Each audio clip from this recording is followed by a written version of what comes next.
So we can say now capital P F is what? Force, na? So proportional to, we use this symbol. This symbol is called as a proportional. Okay. So proportional to what? Change in momentum. P2 minus P1 by T2 minus T1. Okay. So P means what? Change. So when we keep the minus, it is the change. There is a change in momentum. P2 is the final momentum, P1 is the initial momentum. So change in momentum we will show as a P2 minus P1. Okay. But it is inversely proportional when we keep that divided by down, so it is inversely proportional to the time. Inversely proportional means not equal to the time. It is called as a like this. So divided by it is. So here what we are telling, this equation, you see this formula, the rate of change of momentum. So this is the rate of change of momentum, P2 minus P1 of an object is directly proportional to the unbalanced force of that object.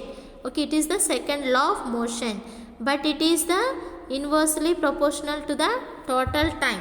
Okay, so here they have given on top.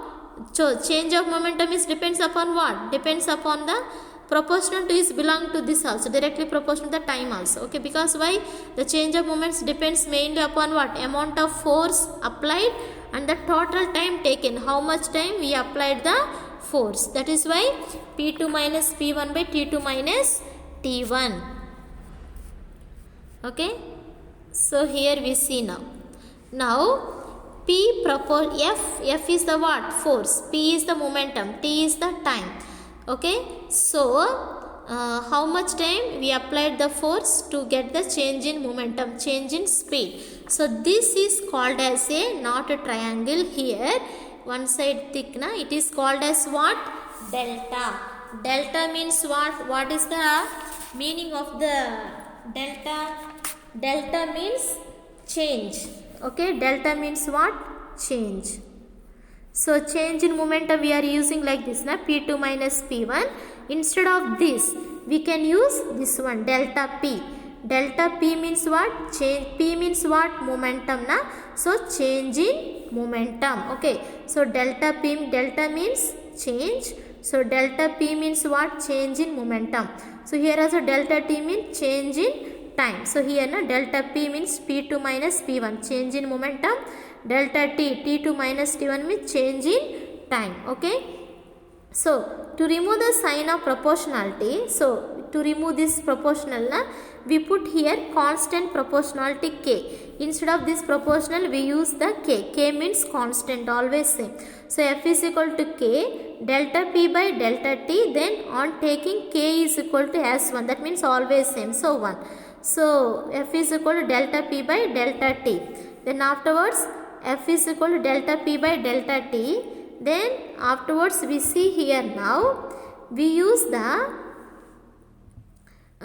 delta P as a P. What is the P symbol? Proportionality, change in momentum.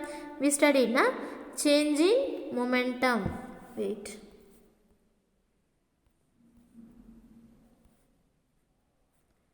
Where it is? So okay, momentum, so momentum means what? mv. Okay, so m is mass and velocity is called as a momentum. P is equal to mv, so that is why, so P, change in momentum, so P is equal to mv. So that is why in case of P we write as a m delta v. So mv is also a momentum. So m delta v by delta t. So capital F is equal to m we take as common. So m delta v by delta t. So this is what it is telling, delta v. What you remember? A means what here? Acceleration. You studied in the 4th lesson, A means acceleration. So delta v means what? Delta means what? Change. So change in acceleration formula is what? You remember? Acceleration formula you studied, change in velocity by change in time na total time interval. Okay, so it is in the which page? Acceleration 55 page acceleration formula is there. Once you take and see change in velocity by time interval. So delta t is what? Time. Okay, so time interval or change in time. Okay, so time interval. So delta v by delta t is the acceleration. A is equal to change in velocity by time.